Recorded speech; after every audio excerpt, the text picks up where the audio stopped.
हर हर महादेव, जय शिव शंभू। मंगलवारी एकादशी व्रत है, अपने आप में अद्भुत है। आप सभी को इस वीडियो में सरलतम उपाय जो कि एकादशी पितृपक्ष में खास तौर पर पड़ने वाली एकादशी के दिन किए जाए ना, तो तत्काल आपको लाभ होगा। रोग दोष कर्ज मिटेंगे, दुख दरिद्रता का नाश होगा। कैसे करना है ध्यान से सुनिए। 5 सरलतम उपाय जानने समझने को मिलेंगे, कोई एक चुनकर कीजिएगा, निश्चित ही भाग्य प्रबल होंगे और साथ ही जो पितृ हैं उन्हें भी मोक्ष प्रदान होगा।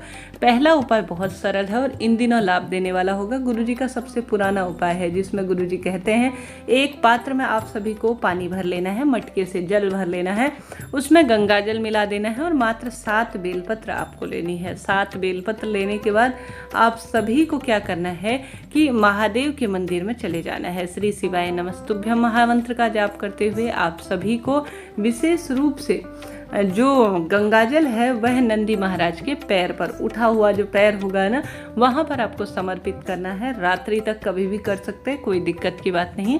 आप सभी को गंगाजल मिश्रित जल नंदी जी के उठे हुए पैर में समर्पित करना है और साथ ही आप सभी को जो बची हुई 7 बेलपत्र है वह शिवलिंग पर समर्पित करनी है, अपनी मनोकामना कहते हुए। इस पवित्र महीने में अर्थात पितृपक्ष में मंगलवार के दिन अगर गंगाजल का उपाय किया जाए ना, तत्काल लाभ देता है। कर देखिएगा। पूरे दिन भर में रात्रि तक आपको सरलतम भाव से यह उपाय करना है। कोई पैसा लगना है न कुछ भी लगना है, पितृ तृप्त हो जाएंगे और रोग दोष तत्काल कटेंगे। शिव पर चढ़ी हुई बेलपत्र भी आप सभी काम में ले सकते हैं। यह रहा सरल सा पहला उपाय। अब बात कर लेते हैं दूसरे उपाय की। दूसरा उपाय गुरुजी ने हाल की ही कथा में बताया है और साथ ही मंगलवार का दिन है, तो मंगलवार के दिन आप सभी को आवश्यक रूप से घर पर एक लौंग का उपाय जरूर से करना चाहिए। उसके बाद अन्य उपाय बताऊंगी। सबसे पहले सरल सा उपाय बताती हूँ। मंगलवार का दिन बालाजी महाराज को समर्पित है। धन धान्य रोग कर्ज मुक्ति के लिए परिवार में निराशा रहती है, आप जीवन में किसी न किसी रूप से परेशान हैं, तो घर के मध्य बिंदु में अर्थात घर का जो सेंट्रल एरिया है ना, मध्य बिंदु हॉल, जो घर का हॉल होगा वहाँ पर सेंट्रल बिंदु निकल जाएगा। आपको 2 लौंग लेने हैं, 2 जो है आपको कपूर लेना है। श्री शिवाय नमस्तुभ्यम कहते हुए पूरे घर में आपको घूम जाना है। एक कटोरी या कोई ऐसा जो मिट्टी का बर्तन जिसमें आप धुनी करते हैं वह ले लीजिए, नहीं तो सामान्य दीपक भी ले सकते हैं। आप सभी को पूरे घर में घूम जाने के बाद श्री शिवाय नमस्तुभ्यम मंत्र का जाप करते हुए, हनुमान जी महाराज का ध्यान करते हुए आप सभी को लौंग और कपूर को वहाँ पर जला देना है, घर के मध्य बिंदु में। इस बात का ध्यान रखें। खिड़की दरवाजे खोल दे, रोग दोष कर्ज मिट जाए, ऐसी प्रार्थना करते हुए कपूर और लौंग का जो धुआं होगा ना, उसे पूरे घर में आपको घुमाना भी जरूर है। रात्रि तक, एकादशी की मंगलवार की रात तक आप सभी कर सकते हैं, निश्चित ही आपको लाभ मिलेगा। यह बात हो गई दूसरे उपाय की। तीसरा उपाय गुरुजी कहते हैं, हालांकि यह जो तीसरा उपाय है वह पितृपक्ष के बचे हुए दिनों में आप कभी भी कर सकते हैं, प्रदोष के दिन भी कर सकते हैं, विशेष तौर पर आप एकादशी के दिन कर सकते हैं। इच्छा आपकी है, आप जो है सर्वपितृ अमावस्या के दिन भी इस उपाय को कर सकते हैं। गुरुजी कहते हैं घर का जो दरवाजा है वहाँ पर आप सभी को जो पितरों की 3 बेटियां हैं उनका नाम लेते हुए 3 सफ़ेद फूल और 3 चावल के दाने घर के दरवाजे पर आप सभी को, अंदर की तरफ का जो दरवाजा होगा वहाँ पर रख देने हैं। नाम क्या लेना है? मैना, धन्य, कला।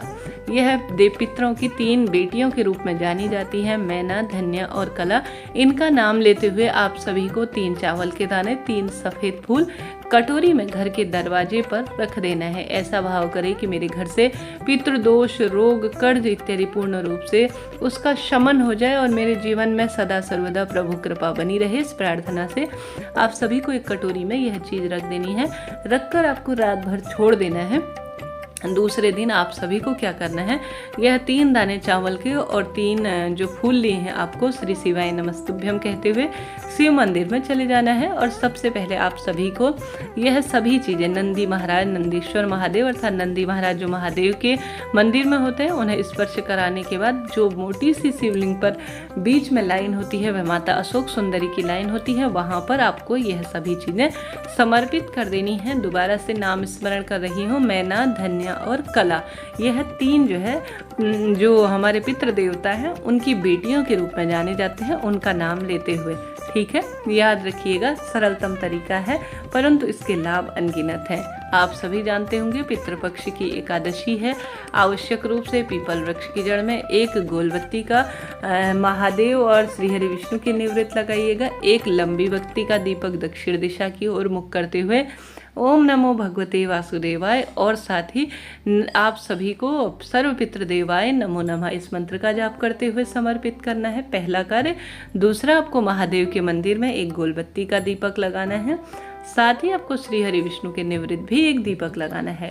घर आकर आप सभी को मटके के पास, जो घर का मटका है जिसे परिंदा भी कहा जाता है, या जो है आपने अपने घर पर पितरों का निर्धारित स्थान कर रखा है, तो आप सभी एकादशी के दिन वहाँ पर भी दीपक जरूर से लगाएं। मंगलवार का दिन है, बालाजी महाराज के नाम का भी दीपक लगेगा और रोग दोष कष्ट को यह काट लेगा। कर देखिएगा, निश्चित ही आप सभी को लाभ होगा। यह बात हो गई 2 उपाय की। इसके पश्चात सरलतम भाव से आप सभी को माँ तुलसी के आगे भी दीप प्रज्वलित करना है। इसके साथ ही आप सभी जानते होंगे एकादशी का पवित्र दिन है। एक माला ओम नमो भगवते वासुदेवाय या श्री शिवाय नमस्तुभ्यम महामंत्र का जाप करने का आप सभी प्रयत्न करें।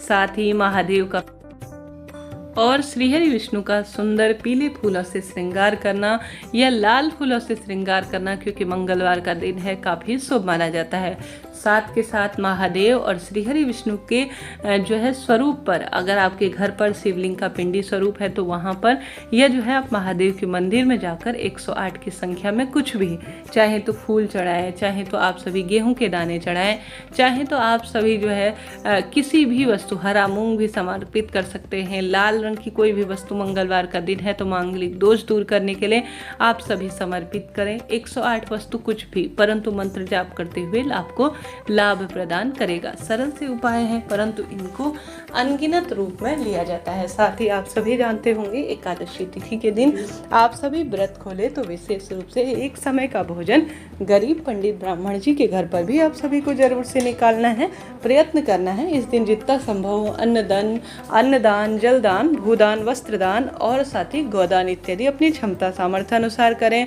गौ माता को आवश्यक रूप से जो भी रोटी बना रहे हैं उसमें एक पीहर पक्ष और एक ससुराल पक्ष के पितरों का ध्यान स्मरण करते हुए कुछ मीठा रखकर, अगर आपके यहाँ कुछ मीठे में दूध भात बनता है, या जो है आपके पास गुड़ है, या जो है आपके पास चीनी है, जो भी मात्रा है जिस स्वरूप में है, चाहे तो आप स्वधा स्वधा स्वधा जो कि पितरों से संबंधित मंत्र माना जाता है, चाहे तो स्वधा स्रोत का पाठ करें। आप शिव मंदिर में जल भी समर्पित कर रहे हैं तो सरलतम भाव से इन्हीं शब्दों का चुनाव करते हुए करें। आप चाहें तो महादेव का जो स्मरण करते हुए साथ ही गौ माता को रोटी खिला रहे हैं तो स्वधा स्वधा स्वधा बोलें। या आप सभी इस बात का भी ध्यान रखें, चाहे तो आप सोमक ऋषि का भी नाम ले सकते हैं। दक्षिण दिशा की ओर मुख करते हुए आप सभी प्रयत्न करें कि यह कार्य करें। साथ ही आप सभी को आवश्यक रूप से अपने पितरों को याद करते हुए कुछ ना कुछ उनके निवृत्त दान पुण्य करने का प्रयत्न करना चाहिए। इस तरह से ये जानकारी थी। वीडियो उचित उपयोगी रही हो तो कृपया लाइक करें, शेयर करें, सब्सक्राइब करें। मिलते हैं नई वीडियो के साथ।